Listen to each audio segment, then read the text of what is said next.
दोस्तों नमस्कार। Colonel Ajay, CEO Ajay astro money group first global astro finance digital channel से आपसे मुखातिब होता हूं। आज 14 जुलाई सन 2023।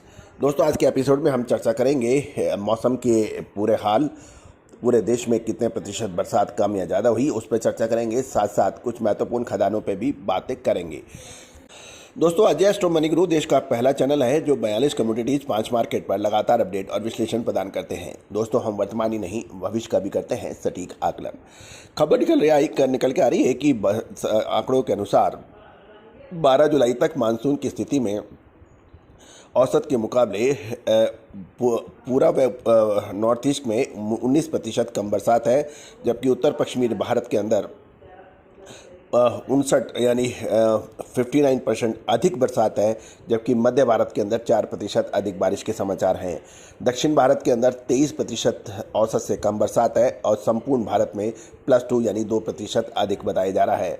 मौसम विभाग ने अगले 2 से 3 दिनों में उत्तर प्रदेश और उत्तराखंड में भारी बरसात होने की रिपोर्ट दी है। पूर्वी राजस्थान में रविवार तक कुछ स्थानों पर भारी बरसात होने के समाचार मिल सकते हैं। मौसम विभाग ने किसानों से खेतों में खड़े पानी निकालने को कहा है। उत्तराखंड में धान की रोपाई और तिलहन को रोकने की एडवाइजरी जारी की है। जिन क्षेत्रों में पानी खड़ा है वहां मक्का व सोयाबीन की बिजाई रोकने के लिए सलाह दी गई है। मेघालय में रेड अलर्ट है। असम, उत्तर प्रदेश, उत्तराखंड, पश्चिमी मध्य प्रदेश में ऑरेंज अलर्ट जारी किया गया है।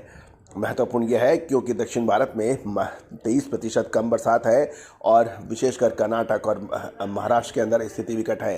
गौरतलब है कि महाराष्ट्र और कर्नाटक भारत के वो राज्य हैं जिसमें तिलहन और दलहन के ऊपर सबसे ज़्यादा नज़र रहती है, क्योंकि सबसे अधिक क्षेत्रफल वाले इलाकों में से वो प्रमुख माने जाते हैं। मतलब है कि एल नीनो के खतरे को देखते हुए सरकार चावल के निर्यात पर भी कुछ विचार कर सकती है। गौरतलब है भारत दुनिया में चावल का दूसरा सबसे बड़ा निर्यातक देश माना जाता है और चीन के बाद दूसरा सबसे बड़ा चावल का उत्पादक राष्ट्र भी माना जाता है। केंद्र सरकार द्वारा आगामी महीनों में चावल की कुछ किस्मों के निर्यात शिपमेंट को नियंत्रित करने की संभावनाओं पर विचार किया जा सकता है।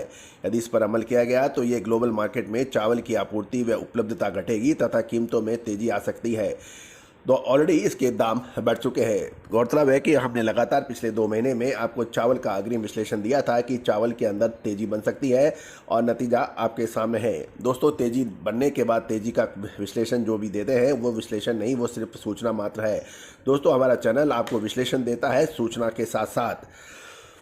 एल नीनो मौसम चक्र के खतरे को देखते हुए भारतीय नीति निर्माता हर पहलू पर नजर रख रखे हैं और सभी संभावनाओं के द्वार खुला रखने चाहते हैं। उनकी प्रथम प्राथमिकता घरेलू प्रभाग में चावल की पर्याप्त आपूर्ति व उपलब्धता सुनिश्चित करना है तथा कीमतों को सामान्य स्तर पर बरकरार रखना है। केंद्र सरकार ने सितंबर 2022 में 100% टूटे चावल यानी ब्रोकन राइस के निर्यात पर प्रतिबंध लगाते हुए कच्चे सफ़ेद व स्टीम चावल पर 20% का निर्यात शुल्क लागू कर दिया था। लेकिन ग्लोबल डिमांड इतनी अधिक थी कि वित्त वर्ष 2022-23 में चावल के निर्यात घटने के बजाय बढ़ गया और आमतौर पर भारत से यदि निर्यात पर पाबंदी लगाई जाएगी तो वह गैर बासमती चावल के लिए ही होगी। बासमती चावल को निर्यात रोके जाने की संभावना कम नजर आ रही है, क्योंकि हालांकि कुछ लोगों का यह भी कहना है कि सरकार मोटे चावल के निर्यात को नियंत्रित करने पर विचार कर सकती है, लेकिन सरकारी तौर पर अभी इसका कोई संकेत नहीं आया है।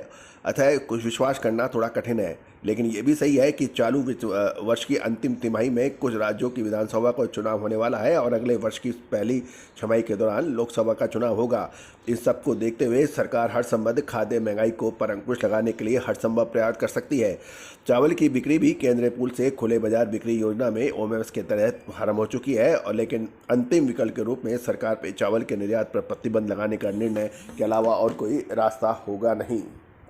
दोस्तों महत्वपूर्ण ये होगा कि चावल के लिए अगस्त और सितंबर महीना बहुत महत्वपूर्ण साबित होगा। एक तरफ पंजाब हरियाणा के अंदर तेज़ बरसात, ओवर रेंज की स्थिति हो रही है और कुछ किसानों को क्या कहना है इससे कुछ नुकसान हो सकता है। दूसरी तरफ कुछ इलाकों के अंदर कम बरसात हो रही है, इसका भी प्रभाव पड़ रहा है अगले 2 महीने के अंदर स्थिति पूरी साफ हो जाएगी। लेकिन हमारा मानना है कि जुलाई के अंत तक सभी कृषि उपजों के बुआई और उनकी स्थिति साफ होगी।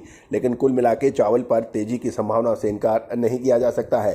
दोस्तों, आप हमारे चैनल पर देखिए, पिछले लगातार हम जब चावल के दाम थोड़े से गिरे थे उस वक्त ही कहा था कि हमने कि चावल के दामों में तेज़ी की संभावना से इनकार नहीं है, कि आप चावल पे ध्यान दे सकते हैं। दोस्तों, चावल और गन्ना यानी चीनी, इस पर दोनों ही फसलों पर आने वाले कुछ समय में तेज़ी की संभावनाएं बन रही हैं। All the very best, good luck, happy trading.